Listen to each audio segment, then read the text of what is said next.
share some skills and share some knowledge about resilience and about helping to raise our young people. Thank you for your support in attending tonight.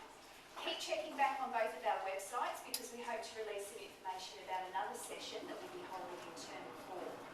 We're really grateful to Sprouts Catering who sponsored us again this evening with the refreshments. Thank you again to Leanne and David. Down the back you'll also find some information about the library service and about MWLP and some cards from our presenter Christine this evening. If you're not a member of the library, please take a joining form tonight and we'd love to see you come and visit us again at the Brella or Camden Library. Moving on to our guest speaker. This evening we are again fortunate to have Christina Ott from the Resilience Donor. This evening Christina moves on to speak about the specifics of coping with the highlights and the challenges of relating to young people during those teenage years.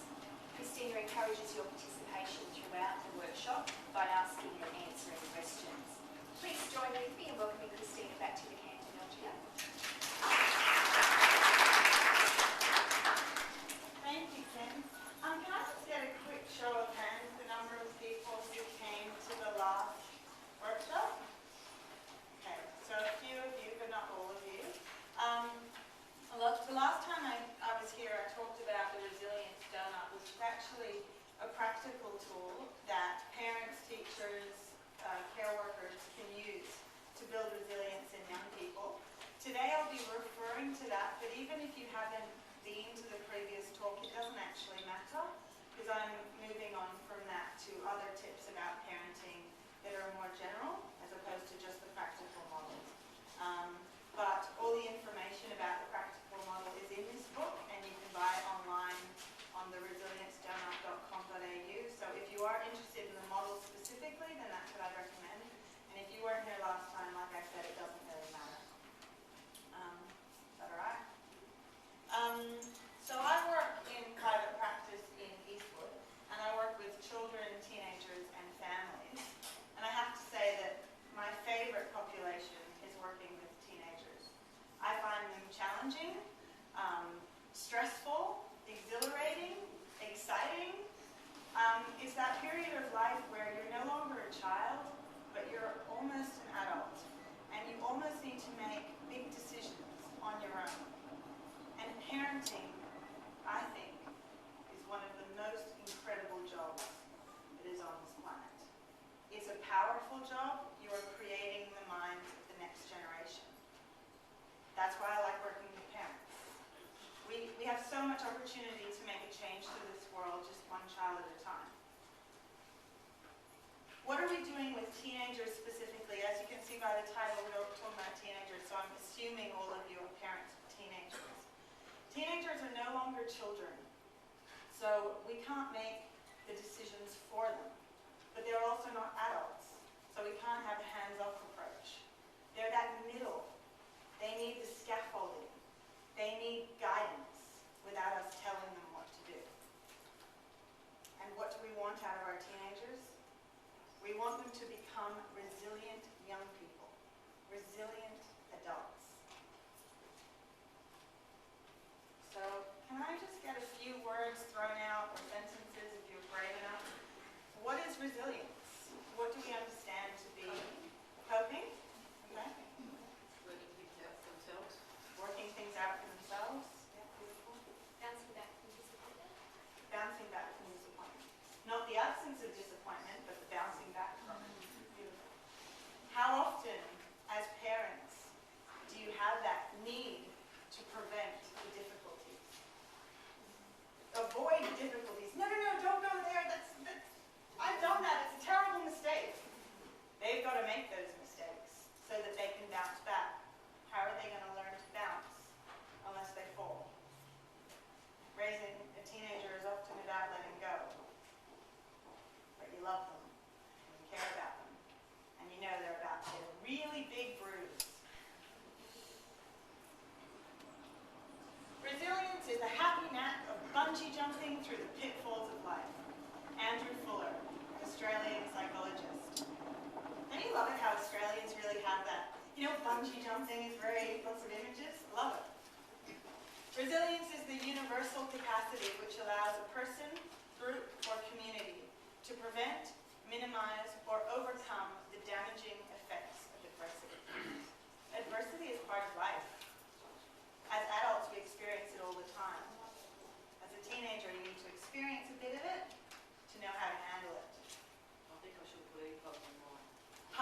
I should have put any plugs in mine, they're off the back. Resilience is the capacity of individuals to navigate their physical and social ecologies, to provide resources, as well as negotiate their access to families and communities who can culturally navigate for them. They need to use their environment. They need to use you. Sometimes they'll come to you for help, but sometimes they need to go to their auntie. Sometimes they need to go to their teacher. Sometimes they need to discuss these things with their friends. Resilience is about negotiating their worlds, using you when they need you, and using others when they need them. And part of being a parent isn't always being the go-to person, but helping them to work out where they need to go to. So if you're not the right person to talk about this with, then you need to say, you know what, maybe your auntie would be the best person to talk to about this. We often feel more comfortable talking to her. Look, I know you don't want me to talk about sex with you, but you know, Auntie Gina, maybe you can go chat with her. Help them navigate their social worlds. What does a strong and resilient young person look like? What do you want your teenager to look like? Obviously, I'm not talking physical. The confident child person. Confidence? Yeah. Huge. Independent. Independent.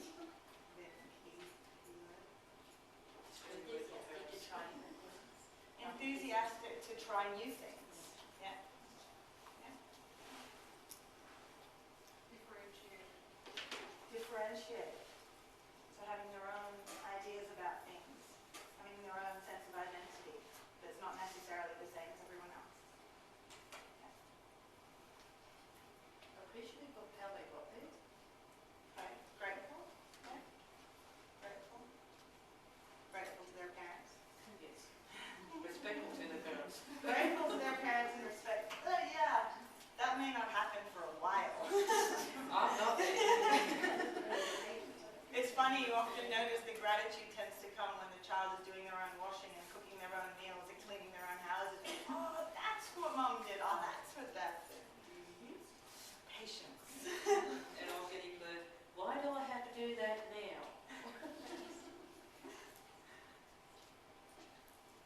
What does a strong and resilient young person look like? I just wrote down a few things. Healthy self-acceptance and self-compassion. A solid understanding of their own self. Clear morals and values. I put clear morals and values. Those clear morals and values may not be your morals and values. They may be their own that they've created along their lifetime. And that's sometimes a challenge. Society changes. Society changes, yeah. A sense of direction, meaning, and purpose in their lives. Ability to be flexible and adapt to changing environments while maintaining core understanding of what is right and wrong. Confidence to voice different opinions. If we don't want our teenagers to just follow the crowd, then every time they have an opinion that's different to our own, how do we respond? Do we respond by shutting them down? Saying, no, that's not right. Ask them to explain how they got to that decision. How do they get to that decision? So they need to be confident in being able to voice them. Then we may need to work with what are their opinions. And we'll talk a little bit more about this as we go through. And for them to have an emotional understanding. So often our world talks about the mind, the brain, the thoughts. And let's go, let's be practical, bang, bang, bang. But research shows that a high EQ, a high emotional understanding, actually gets you further in the workplace because you can pick up on emotions of other people and you can scan other people's emotions and be aware of your own and therefore manage your own emotions, which makes you a better person to work with. People want to work with you. How do you handle that when it's an autism child or autism person? I guess my talk today is really talking about teenagers in general. To work with someone with autism, you need to work specifically in a specific way. And unfortunately, because of time, I can't really go into that. But obviously with a child with autism, there is no emotional or at least it's minimum, depending on where they lie on the spectrum. So I guess we just cross that one off and focus on the others. Okay. But that's a very, I don't know the chart, I don't know the individual.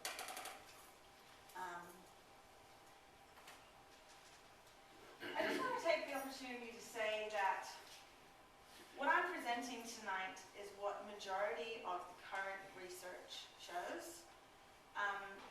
So it's what the experts in the field are finding. But you are the expert of your own child. Please don't underestimate the value of your own instincts. You know your child inside out a lot of the time. So with all of the knowledge that you're going to have and all of the stuff you've picked up along the way at various parenting workshops and parenting books, don't lose your gut instinct. Keep the knowledge, but don't lose your gut. So keep that in mind as we're going through today. But what do you already know about raising strong and resilient young people? What are some techniques that you've heard about along the way, or maybe it's trial and error that you've done with your child? Compromise. Compromise? That's a tough one. Communicate. Communicate. Another tough one. So you love teenagers. Anything else? Spend time Time. to listen. How many of us are time poor? Yeah. Spend time to listen. What's the quote? I should really know this. What's the quote where it says, spend 3/4 of your time listening and only 1/4 of your time talking? Something like that? People know that quote? 2 ears, 1 mouth. 2 ears, 1 mouth?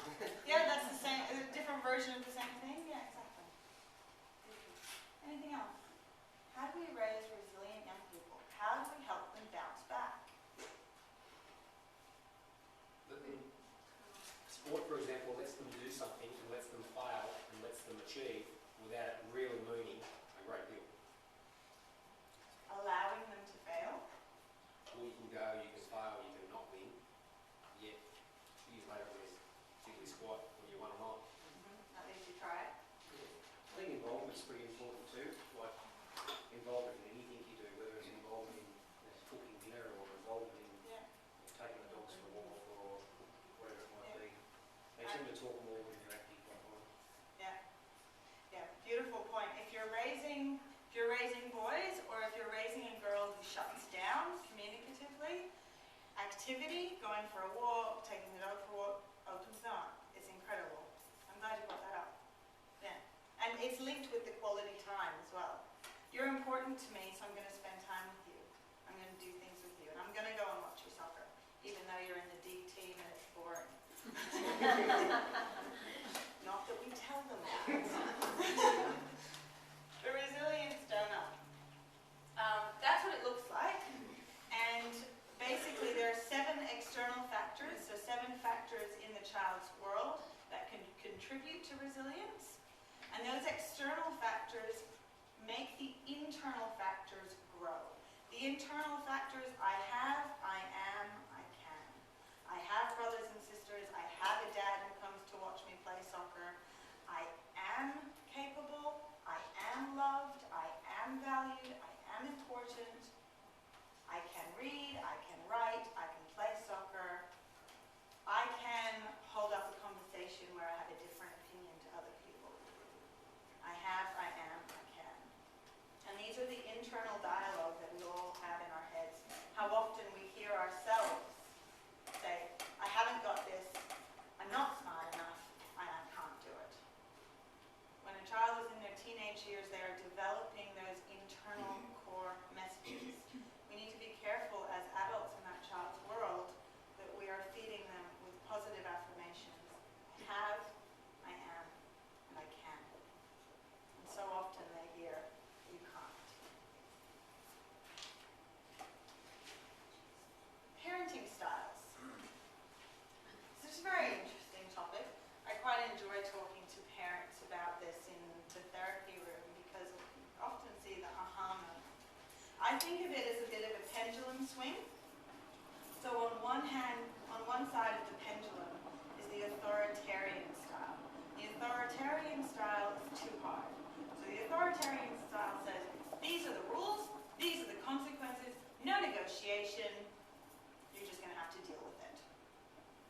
So if the person who's too soft and the person who's too hard brings them together, we have what is the authoritative style, just right.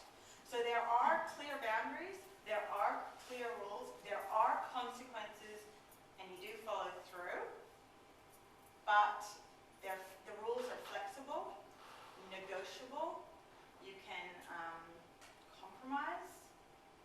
So the child feels that open communication with you, whereby you can negotiate these rules. I bring this up in this talk in particular because we're dealing with teenagers. And teenagers have their own views, their own opinions, and their own idea of justice. What is right and what is wrong. So that provides a beautiful opportunity for you to discuss things. And often they can be quite reasonable. Not always. They will push. That's their job to push the boundaries. Your job is to push back. As long as there's open communication there. Understanding Gen Y. How much do we know about Gen X, Gen Y, the baby boomers? This slide, I'm just doing one slide on this. This actually came from a talk that I went to by Michael McQueen. Don't know if anyone has been to any of his talks. How incredible is he? Oh my goodness. Can I just get a show of hands? How many baby boomers do we have in the room? So current age 47 to 66. Yep. You guys apparently get along best with Gen Ys. I don't know. Apparently. Gen X? Ooh. Gen Ys and Gen X, there's a bit of... And how many Gen Ys in the room? Yay, Gen Ys! So there is a lot of stuff in the media about Gen Ys, and it's very negative, and it's very sad. And yes, there is some truth to it. But there are also wonderful things about Gen Y.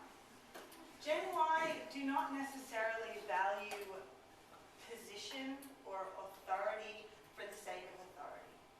So if a Gen Y meets a doctor and the doctor gives such and such advice, or meets a psychologist and the psychologist gives such and such advice, they won't take that advice just because, oh, well, you've got such and such number of letters at the end of your name. You've got to earn their respect. Gen Ys believe in earning respect, mutual respect. Trust is a huge thing. If you don't know the answer and you tell a Gen Y, I'm sorry, I actually don't know the answer to that question. Wow, you have gained their respect. What was the other one? If you make a mistake and you admit to a Gen Y that you've made a mistake, maybe you overreacted with your teenager. Maybe you had a really hard day at work and you were snappy and you started name calling or you raised your voice more than you needed to. And you go to that Gen Y and you say, I'm really sorry, that was out of line. You shouldn't have done what you did, but I overreacted. I'm sorry. Wow, they respect you. Sorry? I use road rage for that. I go at the other cars, I don't go at the kids. To get that out of the system. Yeah. That's Well, in the back of wisdom. at least they can't hear you. Oh no, they're in the back of the car listening. So they put the relationship first. So remember that when you're interacting with your beautiful Gen Ys. Use stories to make a point. So Gen X's often believe in absolute truth. Gen Ys believe in relative truth. Okay, so that's true for you. It may not necessarily be true for me. Okay, so that's true for you. It may not necessarily be true for me. So they need to hear stories. How did you decide that that is the right way to do something? Oh, you know why? Because I once betrayed a friend and it bit me in the butt. That's how I learned that betrayal is not a nice thing to do. So if you're trying to teach morality or your values, or you're trying to pass on some of that to your beautiful Gen Y, tell them a story about what happened to you when you were a teenager. So you can't just sit there and go, but I've been there and done that. You can say that, but then you need to elaborate because they won't just accept it at face value. I don't want them to know my mistakes. Oh, how empowering for them to know that my parents have made mistakes too. It's okay for me to make a mistake because mom's made a mistake too. And so then I feel comfortable enough to go to her and cry when I made a mistake and admit my own failures. It's beautiful.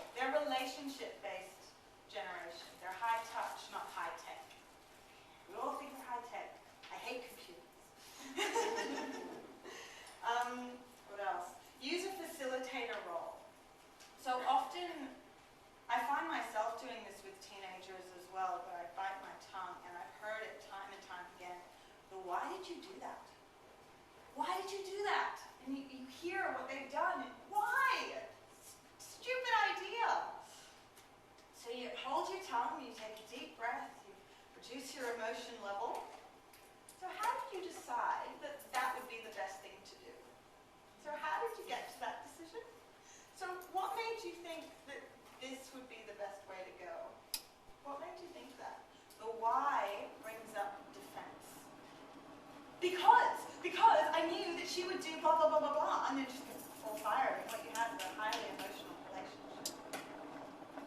Calm down. How did you decide that happened? What made you think that? How did you come to that decision? So would it be fair to say that all those things are really based around empathy, aren't they? Is that what it is? It really is. It's just all showing empathy. It's empathy, it's relationship, and the core to a good relationship is empathy, communication, and connection. There's such relationship-based generation. So that's why the quality time all fits in with that as well. The cotton wool or helicopter parents. Who's heard these terms before? Yeah? Okay. A lot of the stuff that I'm presenting in the next few slides is from a book called Too Safe for Their Own Good. Too Safe for Their Own Good by Michael Unger, who's a psychologist. Basically, he talks about cotton wool parents and helicopter parents constantly protecting their children from adversity. And it makes sense. You love your child more than anything in the world. You've protected them all through childhood, and that's your job as a parent, to protect them. But when they're in the teenage years, that's their opportunity to practice and to learn what being an adult is like. So until they've had a bit of taste of what adulthood feels like, how can they learn it? So as they grow up, we actually need to let go more and more. We need to do what Heidelberg calls supervised freedom. So they have a certain degree of freedom within boundaries. So you provide the boundaries, but give them enough freedom that they can make mistakes. Overprotection of offspring in the stage of emerging adulthood, teenagers, communicates to children that their parents do not have confidence in their abilities to make decisions. Mom, should I quit? I really don't like this job. Should I quit? What do you think? What do you think? You jump in, you go, yeah, you should quit. They're underpaying you. This is not right. You need to get out of there. You've just made the decision for them. So what do you do as a parent? You don't say, I don't know, it's your decision. Not my job. Walk out the room. You know. Ask questions about the job. Exactly. So you ask Do lots they of love the questions. job? So you use the what questions and the how questions.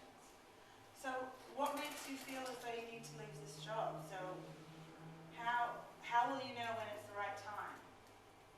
When it is time, how will you quit? Do you know how long you need to give them? How much notice? What about this? What about this? Ask as many questions as you like. And they'll answer it themselves. Only if they turn to you and say, what would you do? Maybe you answer the question. Maybe.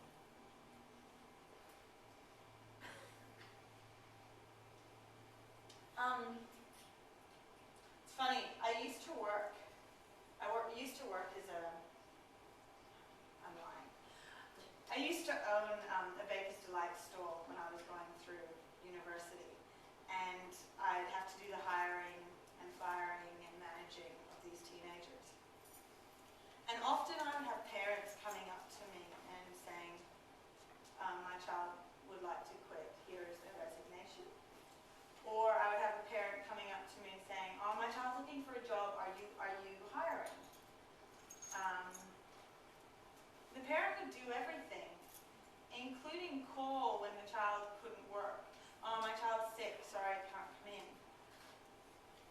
The child having a job at 14, 15 is a trial adulthood. So really, we should be giving them the opportunity to feel what it's like to get their own job. And then what does that tell them? Their internal statements, I have, I am, I can get a job. I can quit. I am good enough.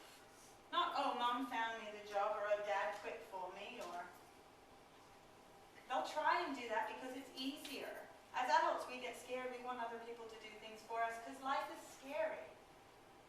Child needs to face those fears, and then they get that sense of confidence, that self-esteem. When we provide children with both structure and respect, balanced by realistic assessment of the risks they face and what they can handle, then children get everything they need to grow up well. Permission to mess up, and the structure to land softly after making mistakes. We all make mistakes. great if you have the courage to take that risk. It's not really a mistake when we learn from it, is it? How often people say these things and then it's just words. It's nice when you put it into action. Michael Jordan, success or failure? I've missed more than 9,000 shots in my career. I've lost almost 300 games. 26 times I've been trusted to take the game-winning shot and missed. I've failed over and over again in my life, and that is why I succeed. Michael Jordan. Children are happiest and most likely to avoid really dangerous behaviors like drug abuse, early sexual activity, truancy, violence, and running away when adults make their world a place of challenge and adventure. Children and teenagers especially love adrenaline. They love the adrenaline rush. How scary is it to quit your job? How scary is it to apply for a new job, to meet someone new, to talk to an adult? These things are scary, but they give us an adrenaline rush. So let's give them their adrenaline rush through the natural challenges of life, as opposed to the unnatural. Supervised freedom. So coach your child through the challenges. Don't play the game for them, nor have them benched. Preempt the difficulties and help brainstorm ways to deal with it. Provide the scaffolding. Provide the structure. But help them to do it themselves. So anxiety is one of the most common mental health conditions, also the most treatable. Anxiety is a fascinating, fascinating subject. It's my favorite, other than the Resilience book. It's a downward spiral. The more anxious you become, the more you avoid things. There's the upward spiral. The more you experience, the more you expose yourself to a situation, the less anxious you become. Think about when you first started driving. It's scary in the beginning, but the more you drive, the more experience, the more exposure you have to it, the less scary it is. The first time I got up in front of a group like this, straight out of uni, petrified. The more I do it, the less anxious I become. So what does that tell us about the treatment for anxiety? Treatment for anxiety is not rocket science. All of you can be psychologists. Feel a fear, do it anyway. Do what scares you. If your kid is a little freaked out about doing something, great. Push them. Help them. Yes, you're scared. Let me tell you a story about when I was scared when I was a teenager. Let me tell you a story. When I was scared, I was petrified. I did it. It was wonderful. And you get an adrenaline rush. When we step outside of our comfort zones, that's when we grow. And that's what we want our children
by doing things that are challenging. Better, no? Winston Churchill. Success is not final. Failure is not fatal. It is the courage to continue that counts. Courage is going from failure to failure without losing enthusiasm. Courage is not the absence of fear. It is the conquering of it. I just want to talk a little bit about praise. Often I hear parents saying things like, oh, you're great, oh, you're doing so well, oh, you're so confident, or whatever it might be. Praise is best when it's specific to a behavior as opposed to broad, because if it's said like that, the child is so much more likely to think along the lines of, yeah, but you're mom, you always think those things. Oh yeah, that's just because you're my mom. But if you make it specific and you say, look how confident you are. You were able to approach that person that you didn't know, that you were worried about, and ask a really tough question. You were scared and you did it anyway. That shows confidence. That shows courage. And that's when the kid will go, oh yeah, I did do that. Oh yeah, maybe I am a bit like that. They're going to believe you when you have the behavior that you're connecting it to, as opposed to, oh, you're wonderful. Oh, like, yes, mom. Pocket money and chores. One of the external factors of the resilience donut is the money factor. I thought I'd bring it up because we're talking about teenagers. Resilience is the ability to navigate and negotiate our social worlds. So it's able to navigate and negotiate money. High resilience on the money factor is linked to being able to earn, knowing how to earn, and knowing how to save. So if your child is able to work and they know how to earn money, that's great. Alternatively, if you're giving them pocket money and the way to get pocket money is through vacuuming, cleaning the bathroom, or whatever it is, then they have that opportunity to earn and then to save. So if you're giving them everything, then they have no reason to save. Whereas if they have to save for something, then they have to navigate and negotiate their social worlds. And that feeds into the I can. I can earn money. I can save. And I can get what I want through hard work. And then they get that sense of satisfaction. So just thought I'd... You can also bring that into shopping as well. You take them shopping, and if they want something, you can turn and say, right, find something exactly the same, but at a cheaper value. It's pretty cool. That provides them with like a little bit of an adventure. Yeah. Go on a hunt. Friends and clicks. This links to the peer factor of the donut. So the peer factor of the donut basically says that conflict is good. Because conflict means that they are voicing their opinions, they are expressing it, and they are navigating and negotiating their social world with their friends. What's important is how it's worked out and how it's resolved. So again, if we jump in and say, oh, that person's not good for you, oh, they're bad news, don't hang out with them, then we've cut off their opportunity to navigate and negotiate with that person. That teenager is going to meet tough individuals all throughout their life. They're going to meet individuals who have different opinions, who have different viewpoints, who are going to sway them towards bad things. So we need to coach them about how to manage that. We can't really coach them when they're 25, 26 anymore. We can coach them when they're teenagers. We're allowed to coach them then. So let's use that conflict to help them navigate that. And just on the topic of friendship, I often do a lot of work with teenagers talking about communication. Again, I use the pendulum. On the one hand, you're aggressive, so you voice your opinions and your viewpoints with aggression and with no respect for the other person. Or you shut up, you keep your mouth closed, and you just go, yep, yep, I agree, yep, yep. Alternatively, in the middle, you're respectful of other people, you express your own opinions, and you do it calm and assertively, without hurting anyone's feelings. And you can discuss that with your teenager about how to communicate with friends. I think some parents need to learn too. Assertiveness. Well, it's a challenge for all of us, I think. I think we get into patterns, and often if you're always passive, rolled it all in, it's all bottled up, eventually that pendulum's going to swing the other way. Natural. Receiving it. Mistakes. We all make mistakes.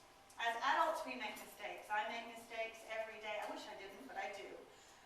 And so our teenagers are going to make mistakes. And we need to preempt that a little bit with them. It's okay to make a mistake. Okay, so you got a bad grade.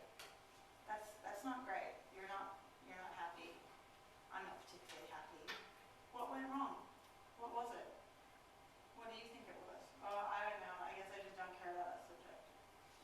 Okay, so does that mean you're putting more work into other subjects, or what does that mean? So you don't care about that subject. Does that mean you want to drop it?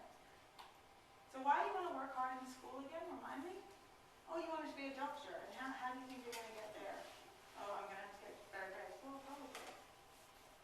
Or school might not be important to them. So that's a whole other topic, my goodness. But fun. Isn't raising teenagers, is that not fun? No. I guess it's overwhelming. The changes in what we're going to be when we grow up comes up so many times. Gen Ys, big fan of options. So apparently Gen X's had this very linear perspective of their life that I'm going to go to school, then I'm going to go to uni, then I'm going to get a job, and then I'm going to stay in that job for 25 years. Gen Ys know that the world is constantly changing, so they're all about options. So I want to make sure I have as many options open. I'm going to do the degree with as many options for jobs, but keep that open. That's just the way they think, so we need to work with them. With my daughter, it's every Monday. Okay, now what job are you going for this time? She's exploring. She's working stuff out. You're going to be a teacher and what is it this time, Brittany? Police officer. Okay, there's one here, you can talk to him. Obviously, I don't know. I'm waiting until the end. Good idea. Body image. A lot of people, when I talk about body image, they think I'm just talking about girls. Increasingly, there has been more and more boys having issues with body image and caring about the way that they look physically. So this isn't just for the teenage girls. It's very important to understand the media and society and to openly communicate with your teenager about that. And I think you all know, because it's been in the media forever, about retouching and what they take, what's on the magazines isn't a real reflection of what's in real life and so forth. So talk about that openly with them as they're flicking through a magazine. Sit with them. Role model for them. How many times I hear about parents looking at themselves in the mirror and going, "Oh my goodness, my butt is huge," right? And then you're concerned when your teenager says the same thing. It's like, oh. It's human. It's very human, and everyone makes mistakes, as I've been saying throughout all of this. But ideally, if we role model for them health, physical health, healthy eating, healthy activity, that's what the focus needs to be. Health versus size. Focus on the health. Get them to cook a healthy meal. Healthy meals, all kinds of things. The power of language. So if you're sitting down to the dinner table and you go, "Oh, I've really got to lose some weight, that's why we're eating fish and salad," that's very different language to, "Oh, I'm so glad we're eating something healthy." I recently read that omega-3 has got something to do with brain function. Whatever, you're focusing on the health as opposed to the size. Focus on internal features rather than on external. So a really silly example, if you meet some of your daughter's friends for the first time and you go home and your daughter says, "Oh, what did you think of my friends?" And you say, "Oh my goodness, that Rebecca is beautiful, isn't she? And Lydia, how does she get her hair so lovely?" All of your focus has all been on the external. It's very different if you say, "Oh, that Lauren's got a great sense of humor, hasn't she? Oh, and Lydia, she's really warm. She's got a great smile." It's very different. And our world is perpetuated by focusing on external features. So we almost need to compensate by going the other way and focusing only on the internal. Your daughter comes out in her formal dress. What do you think? What do you think? Of course you're going to tell her she's beautiful, because she probably is. She's been doing herself up for hours. So you say that, oh, darling, you look gorgeous. But you know what? What's most beautiful is how happy you seem. You seem so happy, and that's what's beautiful. And you can see it coming out of your eyes. That's what's beautiful. That's the internal stuff. So you're shifting the focus. How do we support them through adversities and challenges? Well, according to the Resilience Donut, you work out what are your child's 3 strengths, what are the things that are going best in their life, and you combine them. What are their strengths, and get them to do more of it. If they're really good at netball, keep them in netball. If they're really good at soccer, keep them in soccer. If they're great at soccer and they have a great relationship with mum or dad's going to go to the soccer game. Get people involved. Open up connections. Do what makes them feel stronger and makes them feel capable, so that they can feed the I have, I am, and I can. You didn't do so well in your English exam, but look at that. I think you've got a real skill in maths. You can definitely do maths. Yeah, I can do maths.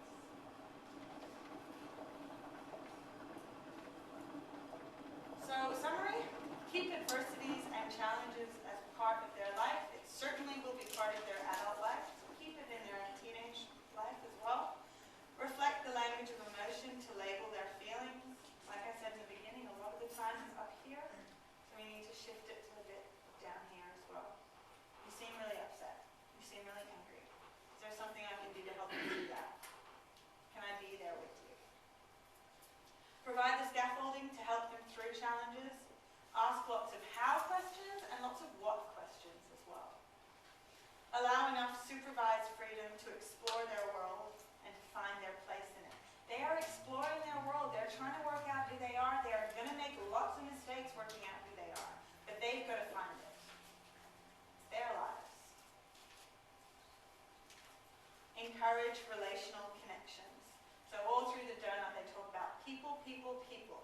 Get your child to be connected with the school, connected with the librarians, connected with their friends, connected with aunties and